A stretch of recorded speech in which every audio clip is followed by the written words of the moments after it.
Welcome back to The Explainer. All right, let's just jump right into this because today we are completely dismantling the labyrinthine lore of a show that literally just took everything we thought we knew, flipped it upside down, and rewrote its own rules.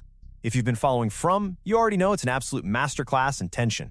But man, that Season 3 finale, it didn't just hand us answers, it exposed the true, terrifying nature of the trap these characters are actually in. So buckle up, because we are going to break down exactly how this nightmare operates.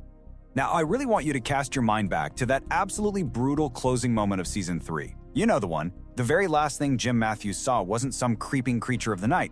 No, it was a man in a yellow suit, just walking in broad daylight. Completely calm, deliberate. He rips Jim's throat open, looks down at him bleeding out, and drops this chilling line. This is what happens when you know too much. I mean, wow. That single quote completely shatters the illusion of what they're actually up against here.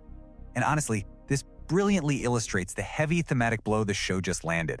From was never just a survival horror show about people trapped in a creepy town with nocturnal predators. Not at all. It's a story about a system. The town is a cold, calculated machine, and it's designed to just run forever. And the real danger? That kicks in the second the people inside the machine start figuring out how the gears turn. So let's get into part 1, The Town is a Machine. Let's peel back the layers of this system, starting with that massive revelation from the faraway bottle tree. I mean, the way it frames the generational loop is just incredible. When Tabitha and Jade played that melody, the one hidden in the bottles by Victor's mom, Miranda, decades ago, decades-old memories came flooding back. It turns out Tabitha is Miranda reborn, and Jade? He's Christopher reborn. They aren't just random visitors who got lost. They are the original people who tried to stop this nightmare, completely failed, died, and were literally forced by the town into new bodies to just endlessly repeat their failures. It's like a cosmic hamster wheel of doom. Which brings us right to arguably the most haunting mystery of the whole show. Those terrifying ghost children who have been screaming at Tabitha since Season 1. Enkui, you hear it in your sleep, right? Well, it just means remember. That is literally all these suffering souls were ever asking for. Just remember who you are. Remember what happened to us. And here's where it gets really dark, because we have to understand exactly what happened to them. The horrific original sin of this town was a twisted deal. The original residents made a pact with an entity known only as It. Their goal? Immortality. But the price was unthinkable, sacrificing their own children. And the crazy thing is, they actually got their immortality. But they got it by transforming into the very nightly monsters that hunt everyone today. These monsters aren't just random beasts, you guys. They are the living, breathing consequence of the absolute worst thing human beings can possibly do. Moving on to part 2. The price of knowing. But as we're seeing, having this knowledge comes at an unbelievably steep cost. Just look at Season 4's central wound. We are talking about the absolute psychological breaking point for Boyd. Back in Season 2, when Boyd killed Smiley, it felt like this massive game-changing victory, didn't it? But then in Season 4, Boyd is down in those tunnels and he's looking right at Smiley, who has been reborn through Fatima's womb. It completely breaks him. He literally pulls out bullets, seriously considering just giving everyone in town the option to end it themselves. He realizes that absolutely nothing he's done has changed a thing. The monsters cannot die, the loop just keeps running. And you've got Tabitha trying to hide this devastating history to protect everyone from ending up like Jim. But meanwhile, her daughter Julie gets handed what has to be the cruelest ability imaginable. Julie is a story walker. She travels to past and future timelines. She can literally stand there and witness the original sacrifice, the exact moment It sealed the deal. But here's the kicker. She cannot change a single thing she sees, not one. She is totally trapped as a helpless observer, just watching the town's endless cycle of suffering play out like a horrible movie. Which leads us to part 3. The enemy on the inside. Now, what makes Season 4 so deeply terrifying is this massive fundamental shift in the town's dynamics. The threat isn't just waiting out in the woods for the sun to go down anymore. The man in yellow is literally inside the town. And look at his completely calculated infiltration. He didn't come in swinging.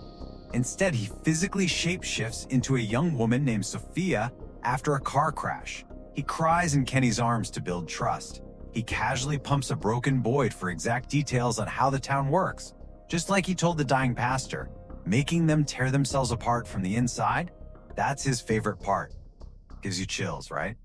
And the writers gave us this absolute masterclass in pure dread when Victor finds that discarded yellow suit out in the woods, the one left behind when the entity became Sophia.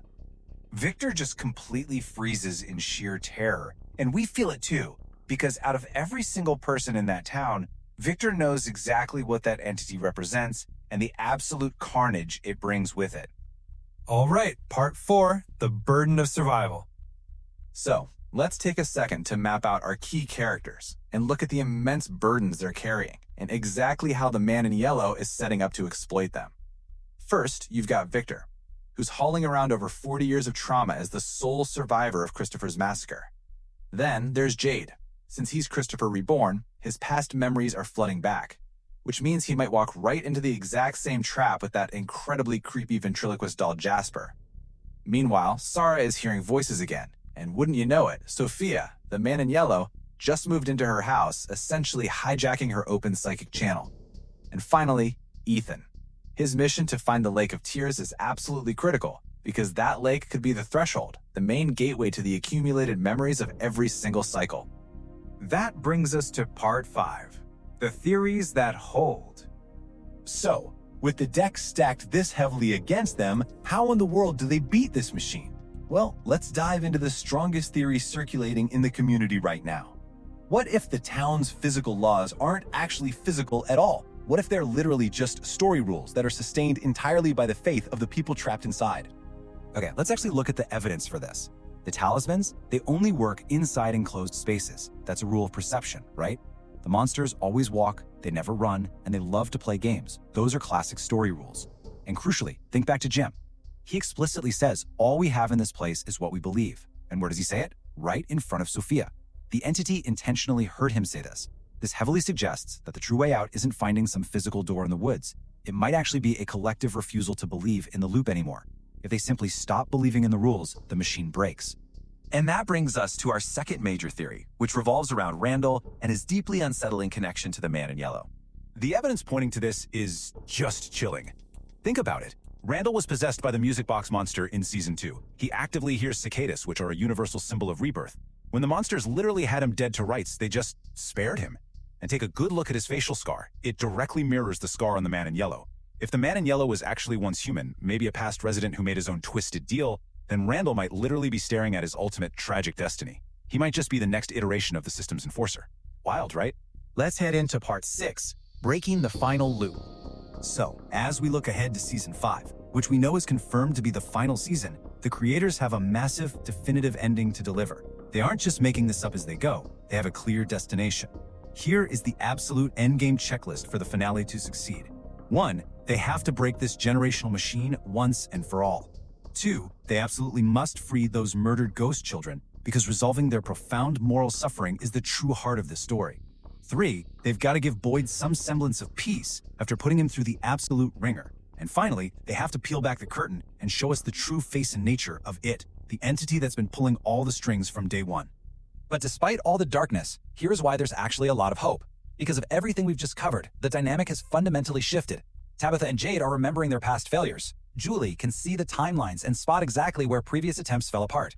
For the very first time in the history of this endless nightmare, the residents finally have the knowledge they need to fight back. They can actually see the gears turning. Which leaves us with this final, overarching question to chew on. If the cost of truth in this town is death, and memory only brings guilt and suffering, what happens when the people inside the machine finally, truly understand the trap they're in? Do they manage to break it, or does the machine just build a better trap? Thanks so much for joining me on this explainer, and I'll leave you to ponder that one until the final season kicks off.